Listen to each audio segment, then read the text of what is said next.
Hi, I'm Bart Hill from the Richmond Select Board. We're here to talk about a topic for town meeting this year, about charitable appropriations, which will be discussed from the floor at town meeting, and to give the voters background on why that change is occurring.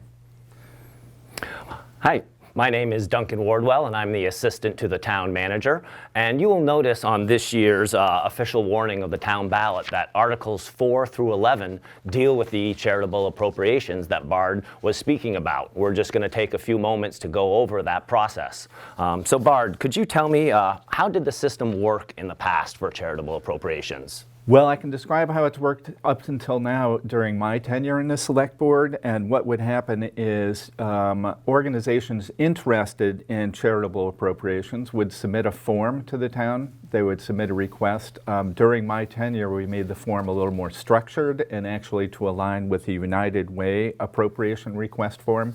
They would submit it to the town, and the select board would discuss those appropriation requests during town budget meetings, which precede the town meeting date. And then they would be included in the budget for voting by Australian ballot at town meeting.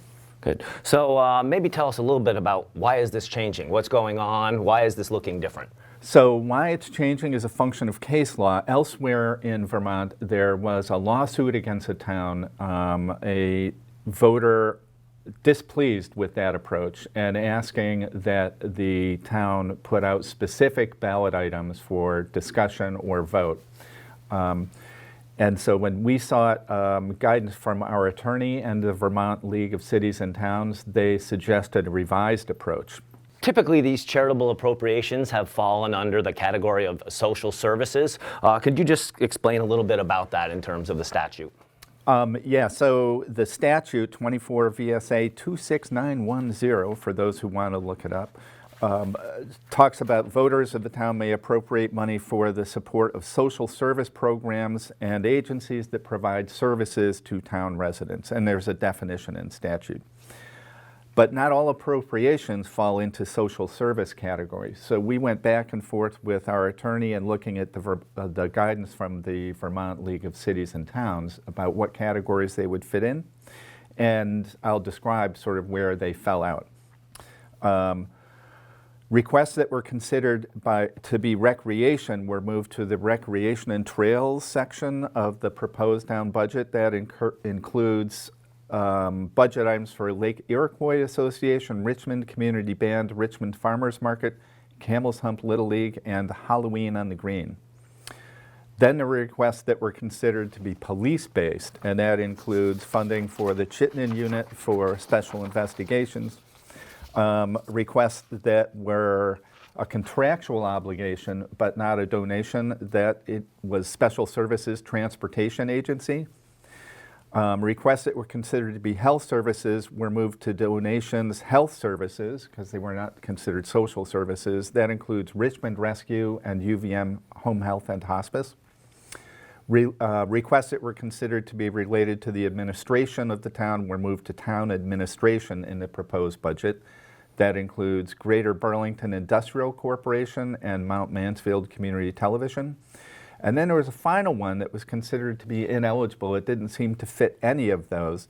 This was a request for funding by Boy Scout Troop 23 to purchase a trailer through the sponsoring organization, the Holy Rosary Church.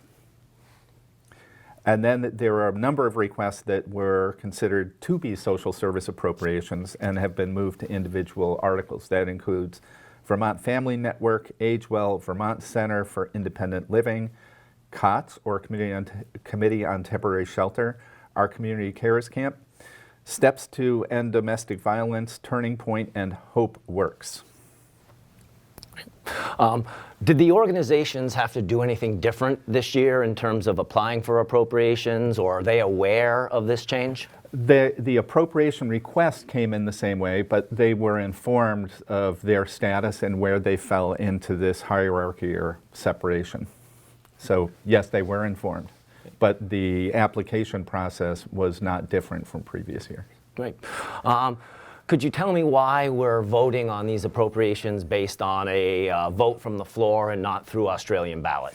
Well, according to our attorneys, Richmond has not adopted the Australian ballot for public questions, so the appropriations must be considered and voted on from the floor during town meeting by voice vote. The town attorneys assisted in drafting the articles, including guidance that each individual appropriation be addressed in an independent article for separate consideration and discussion. Can these appropriations change during the debate on the floor? Yes, they can. Okay. Just like any other article voted on from the floor, the appropriation for an article could be amended by the voters present to increase or decrease, separate from an approval or rejection. Okay. And can any organization who hasn't applied already bring this up on the floor on town meeting day? The guidance from our attorneys is no. And if an appropriation for an organization is not included as an article on the town meeting warning in advance, it cannot be added from the floor. Any other information that you have on these charitable organizations? So there were appropriation requests from each organization, which should be available on the town website, and will include a link on the town website to that. They were entertained and discussed separately in select board town budget meetings. And then there will be discussion of there will be discussion of the specific items to be discussed from the floor, on the floor. The other items still have appropriation requests, and people could see them on the town website.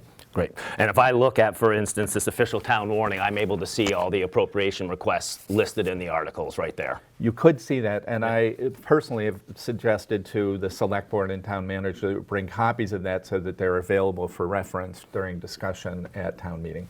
Great. Thank you. Probably not for every voter, but at least for people at the front of the room to respond to questions. Great. Thank you very much. Thank you, Duncan. Thanks. Thanks, everybody.